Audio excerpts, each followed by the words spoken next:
Merry Meet and welcome to our stream, everybody. This is Ariel Gatoga, and we are streaming live on YouTube and on Twitch. This is a general reading for all signs for today, the 8th of October, 2022. Moderating today on YouTube is the lovely Honeypaw, and moderating on Twitch is the lovely Dre. Thank you so much, moderators, and thank you so much to everybody for joining us today.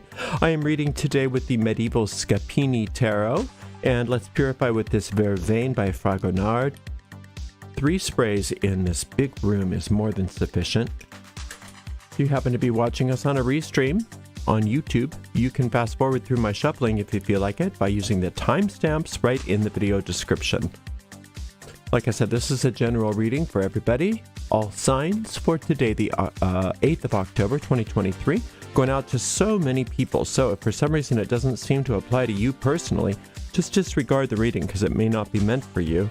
In that case, check out the zodiacal readings for your individual sun sign, rising sign, and or moon sign.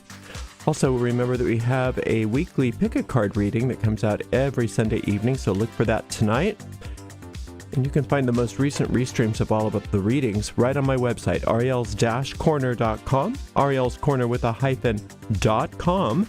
Just look for the free online tarot readings link in the main menu. I don't read with card reversals, so that's why you'll see me flipping cards right side up. It's just how I like to read. If you're watching us on YouTube, make sure you like the video, subscribe to the channel, and hit the notification bell. If you're watching on Twitch, make sure you follow us. You can watch on Twitch without any ads when you subscribe to us there.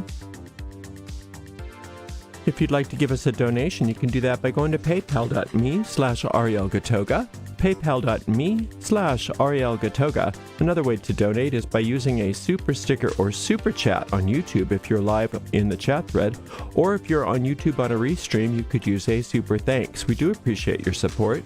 Another simple way to support us is by visiting our shop, arielscornershop.com, arielscornershop.com. Those are all affiliate links over there, so that means we make a small commission off of each and every sale. We do appreciate your support, but mostly we just appreciate that you're here today for this general reading for all signs. So let's get this show on the road, shall we? Nice clean cut. And here we go. We start out with the Sun, followed by the 4 of Swords, and then we have the Lover's card. Very nice. I apologize if this cloth is too busy for some of you. I know some of you don't like that, but I just use what I've got handy. Anyway, so the sun, the sun, think of the sun god Apollo. Very kind of beautiful, always beaming forth, life-giving rays. Always is in that chariot, always moving.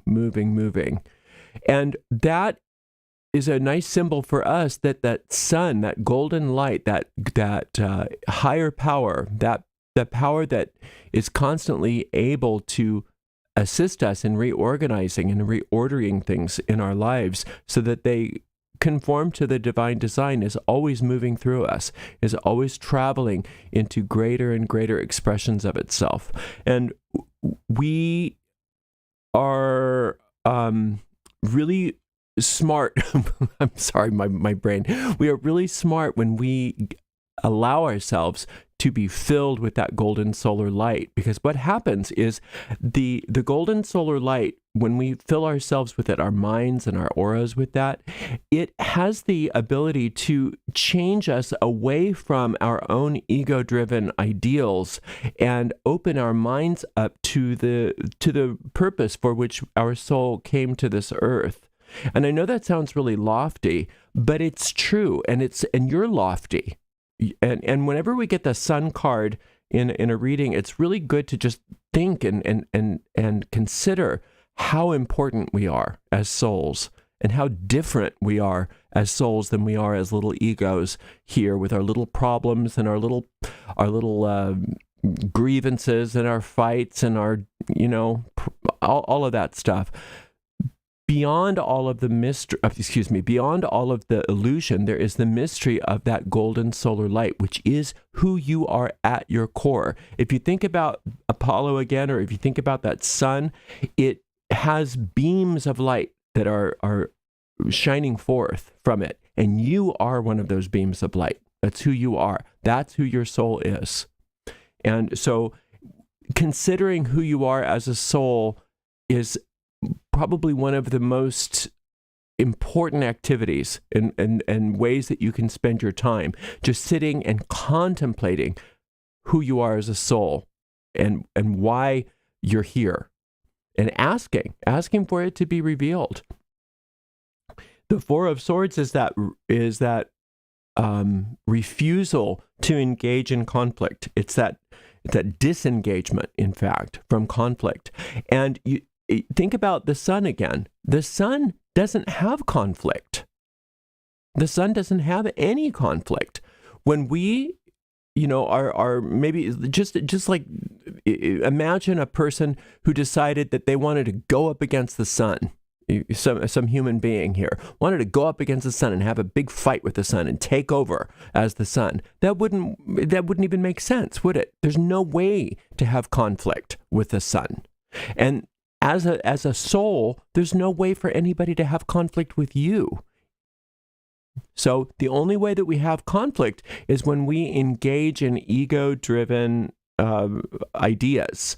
But when we spend our time just even a few minutes a day considering who we are as extensions of that solar light, all of that conflict just becomes irrelevant and stops occurring.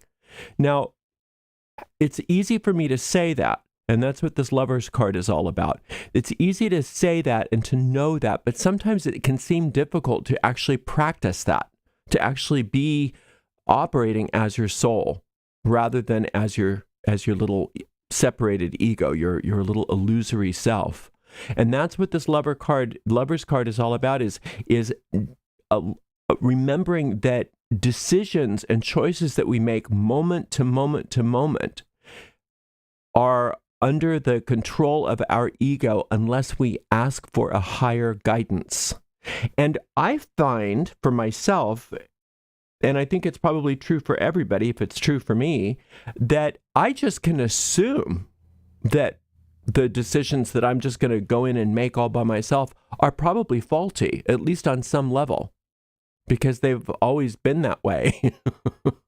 So what I've discovered is that if I can allow myself to pause, especially when I don't quite know what to do, or when I feel like rushing into a situation and reacting, if I can pause and ask that higher power to guide me and to direct me in my decision-making process, I'm usually guided as to how to withdraw from the conflict and to reclaim my power as that expression of the sun, if you will, that expression of the infinite light that is who I truly am as a soul. Boy, what a difference the choices are when we are choosing as our souls rather than as our egos. But we have to just assume that our knee-jerk responses are going to be ego-based. And that doesn't, there's nothing bad about that. You shouldn't feel guilty about that. It's just a habit we've gotten into, is thinking that we're egos, thinking that we're separate, thinking that we're,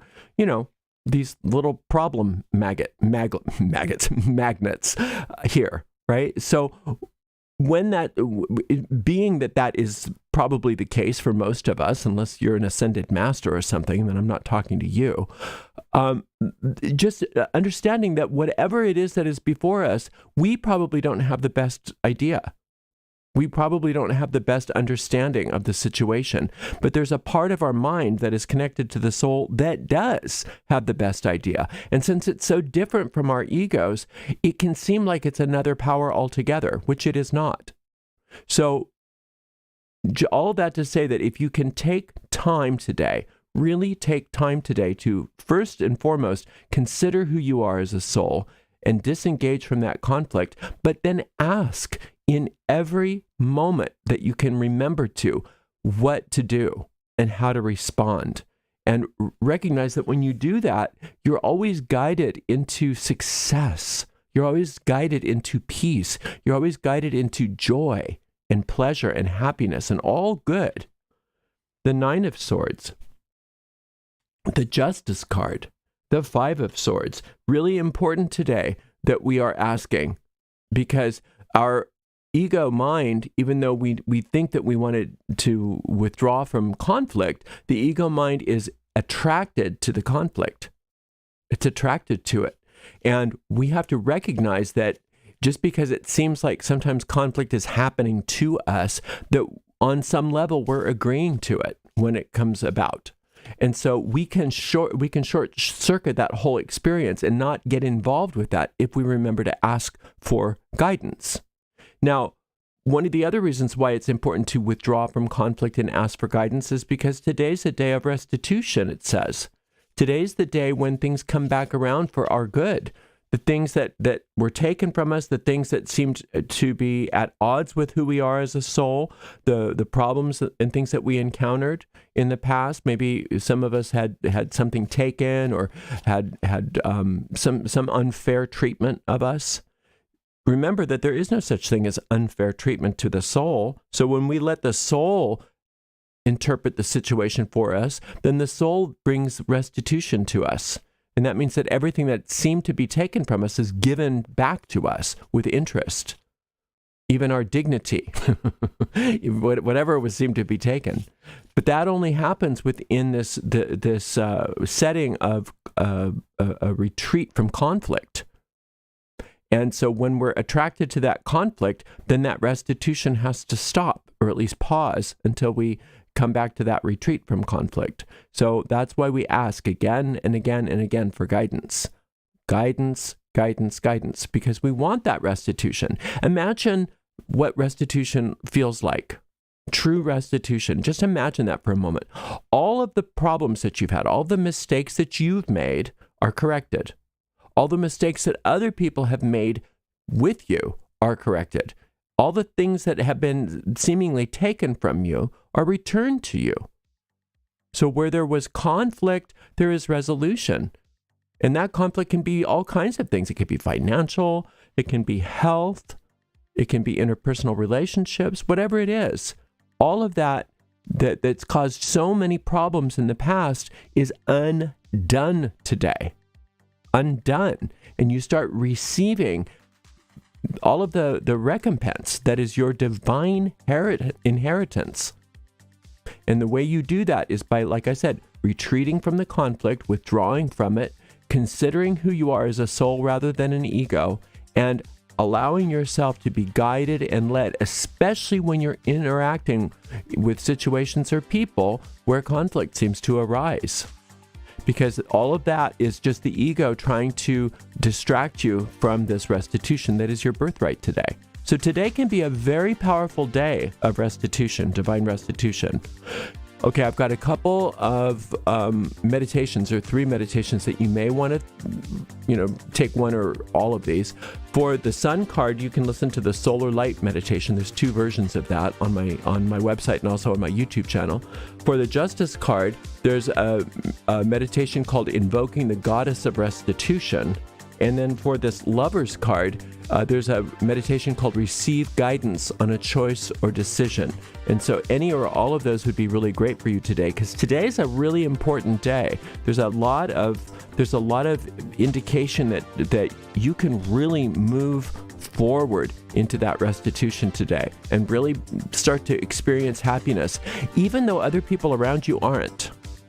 Even though other people around you might still be in the throes of their conflict, you don't have to be. You can really move forward.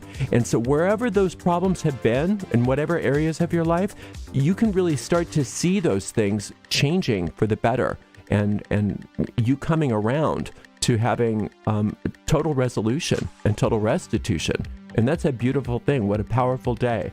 All right, I'm not going to be here tomorrow because it's our normal day off, and I'm also going to be off on Tuesday because I've got some family stuff I've got to deal with. So I will see everybody for another general reading on Wednesday. Thank you so much to the amazing moderators, Honey, Paw, and Dre, and we will see you all on Wednesday. Blessed be.